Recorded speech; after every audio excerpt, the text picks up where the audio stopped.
Assalamualaikum warahmatullahi wabarakatuh. Bismillah, alhamdulillah, wassalatu wassalamu ala rasulillah Sayyidina Muhammad ibn Abdillah wa ala alihi wa ashabihi wa man tabi'a hudah wa la hawla wa la quwwata illa billahil aliyyil azim. Selamat bertemu kembali kita pada acara ini, perkuliahan kita melanjutkan perkuliahan minggu yang lalu atau hari Rabu yang telah lalu. Pada minggu atau Rabu yang lalu kita sudah membicarakan tentang sifat Allah, ya, qiyamuhu binafsi. Kemudian juga sebelumnya itu baqa, qidam, wujud. Maka sekarang kita akan lanjutkan dengan sifat yang kelima, ya. Setelah wujud, qidam, baqa, muhalafatuhu lil hadis, sekarang sifat Allah yang kelima adalah qiyamuhu binafsih. Qiyamuhu binafsih artinya Allah itu berdiri sendiri, ya, tidak membutuhkan pertolongan orang lain untuk qiyamuhu binafsih. Mustahil Allah bersifat qiyamuhu bighairih, berdiri dengan pertolongan orang lain. Kalau qiyamuhu binafsih itu berdiri sendirinya, ada dengan sendirinya, tanpa bantuan orang lain, tanpa pertolongan orang lain. Bahkan dalam keterangan lain disebutkan bahwa yang dimaksud dengan ada dengan sendirinya itu bahwa Allah tidak berkehendak kepada pencipta, tidak berkehendak kepada pencipta yang menciptakan dia sendiri, yang menciptakan dia. Dia ada dengan sendirinya. Ini qiyamuhu binafsi, tanpa pertolongan orang lain, tanpa diciptakan orang lain, bahkan dia yang menciptakan semua makhluk ini. Bahkan Allah yang memberikan pertolongan kepada orang lain, Allah yang memberikan petunjuk kepada orang lain, kepada kita, kepada manusia, kepada siapapun. Allah yang memberikan segala-galanya kepada orang lain, dan manusia itu yang membutuhkan pertolongan Allah. Itu pemahamannya, ya. Semua makhluk ini memerlukan pertolongan dari Allah Subhanahu wa taala. Bukan manusia yang menciptakan Allah. Bukan ada orang yang menciptakan Allah, tetapi Allah yang menciptakan alam semesta dan segala isinya. Nah, ini artinya Allah qiyamuhu binafsih. Dia ada dengan sendirinya, dia tidak diciptakan orang lain, dia tidak membutuhkan pertolongan orang lain, malah dia yang menolong. Dia yang maha kaya. Jadi kalau meminta tolong itu hanya kepada Allah.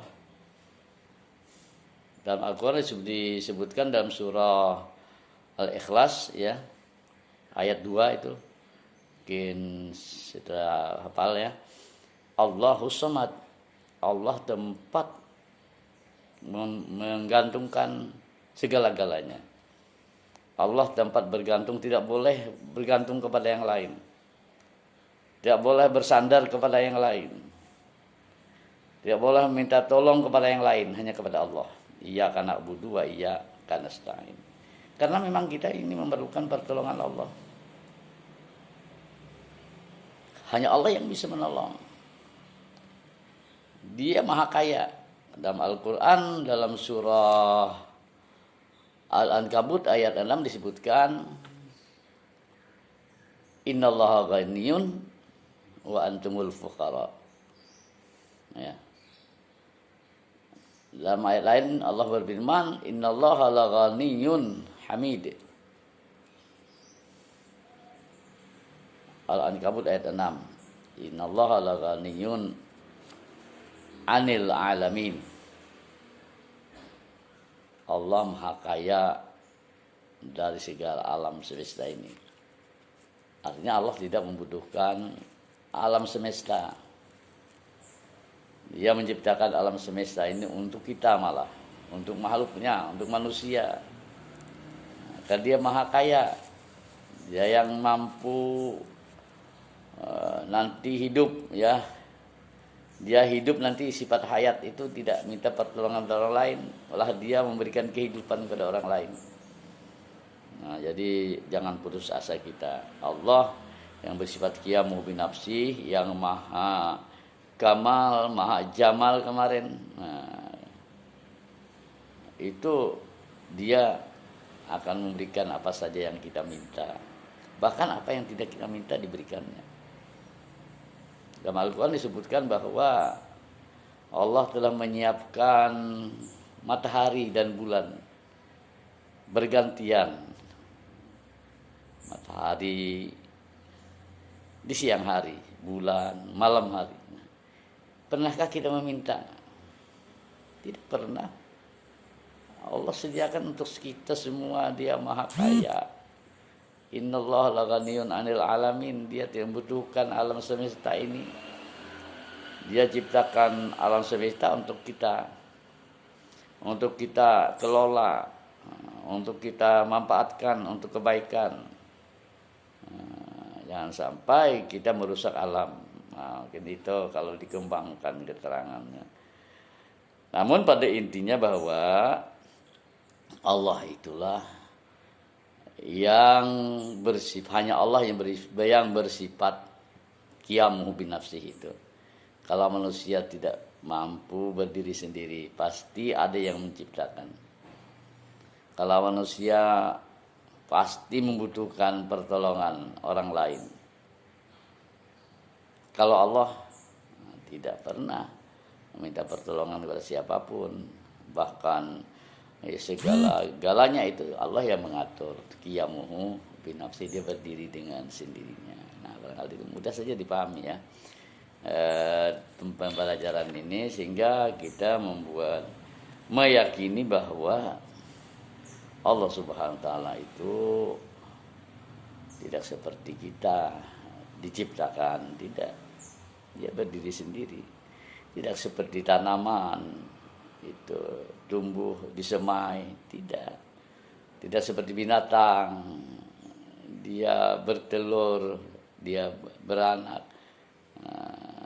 dia muncul dari telur, dia keluar dari perut ibunya, dari binatang yang betina.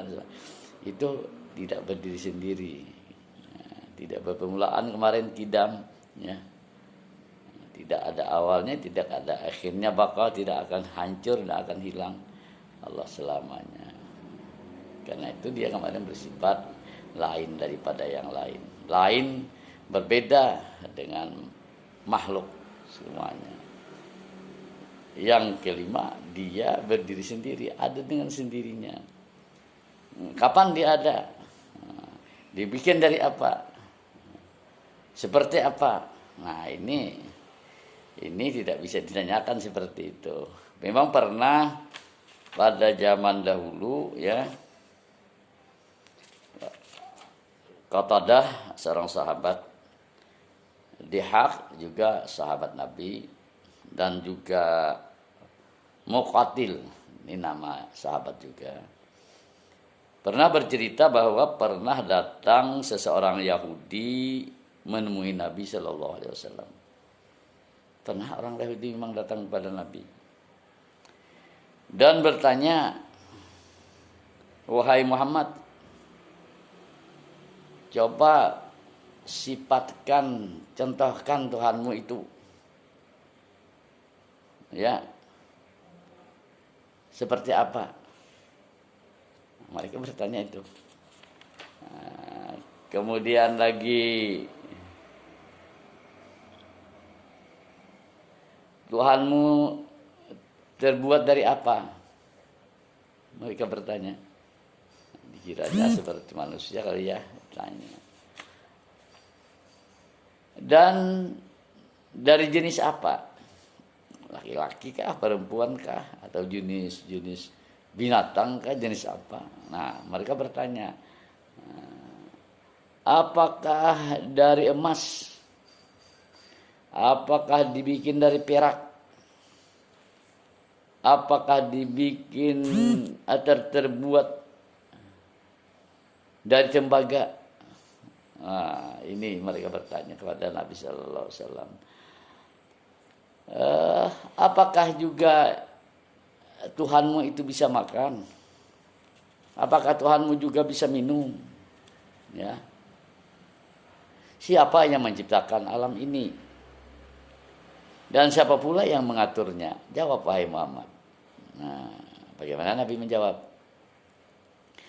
Nabi SAW menjawab, Tuhan kami bukan terbikin dari sesuatu, bahkan Dia yang menciptakan segala sesuatu. Pendek saja. Dia bukan diciptakan oleh sesuatu atau oleh seseorang, dan bahkan Dia yang menciptakan segala-galanya itu, termasuk kita ini. Nah, ini jawab Nabi Shallallahu Alaihi Wasallam. Bahkan hanya kepadanya lah segala alam semesta ini bergantung, bersandar, meminta bantuan, meminta pertolongan, dan lain sebagainya. Seperti kita sebutkan tadi, Allahus Samad, Allah, hanya Allah tempat kita bergantung. Nah, jadi ini saja barangkali kita yakin bahwa Allah itu memang sudah ada, adanya itu tidak ada yang menciptakan, ada dengan sendirinya, qiyamuhu binafsi.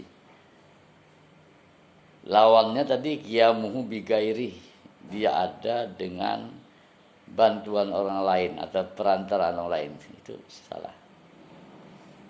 Yang betul qiyamuhu ta'ala binafsi. Kenapa ada ta'ala? Ta'ala itu artinya maha tinggi.